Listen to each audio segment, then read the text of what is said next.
नमस्कार. आज आपण संभाजीनगर जिल्हा आणि तालुका फुलंब्री आणि गाव आहे खमगाव गोरक्षनाथाचं.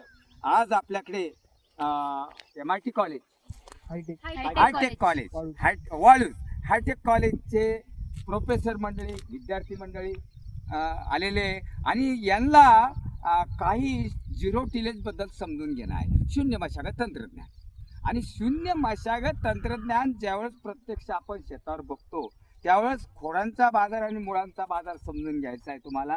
गेल्या वर्षीचा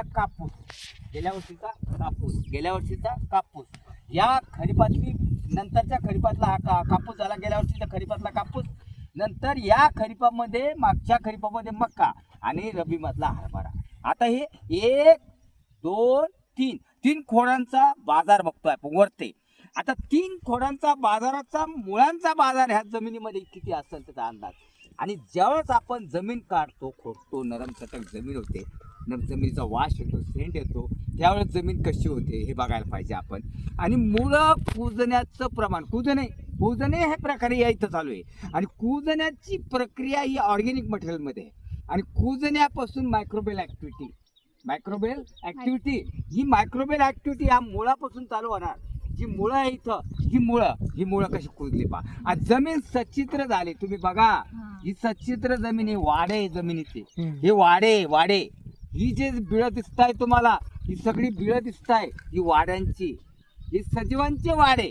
कारण जीव हा आपल्याला डोळ्याला दिसतोय का नाही. आणि हे सगळे सजीवाचे वाडे, हे गांडुळाचे चित्र हे कटर. आणि हे मुळं कुजताय आणि मुळं कुजल्यामुळे जमिनीमध्ये सुपीकता वाढली, जमिनीमध्ये ऑर्गॅनिक मटेरियल वाढलंय. सेंट बघा कसा आहे, हे महत्वाचं आहे. आणि ज्यावेळेस याच्या खाली तुम्ही बघा आता हे काय सेंट येतो. आणि याच्यानंतर आमचे सुरेश भाऊ माहिती देतील. सुरेश भाऊ तुम्ही सांगा आता इथून पुढचा रोल की कसं 2020 पासून तुम्ही काम करताय आणि किती एरिया आहे हा हे तुम्ही सांगा.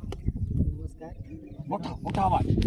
सुरेश बाजीराव सोनवणे, राहणार खामगाव येथील शेतकरी. आम्ही 2020 पासून चालू केलेलं आहे. आम्ही म्हणजे खंडागळे साहेबांनी 19 मध्ये आले आमच्याकडे. म्हणजे आमचे संबंध 2012-13 पासून आहे. ते म्हणजे सुरेश तुमच्या राहणार तिथलं पाणी तुमतंय, तर आपल्याला हा प्लॅन इथं राबवायला पाहिजे. तर त्यांना म्हणलं भाऊ हे पाणी तुमतंय ना, मग रान तुम्हाला ताब्यातलं द्यायला काय फार बरोबर पिकच येत नव्हतं. त्याच्यामुळे मग आम्ही त्यांना म्हणलं ते म्हणजे या पद्धतीनं 4.5 वर फिटिंग करा. अच्छा. आणि आज सरी बनवा यासाठी प्रोसेस तशी चालू. तुमच्या वरात पाणी साचतं तर तुम्ही उंच याच्यावर 1 ते 1.5 फूट वर बेड करा. खाली कंटिन्यू पाणी तुम्ही लाटलं बी तर आपला माल खराब होणार नाही. आम्हाला ते केल्यापासून आमचा साधारण तुम्ही किती वर्ष चालू केलं?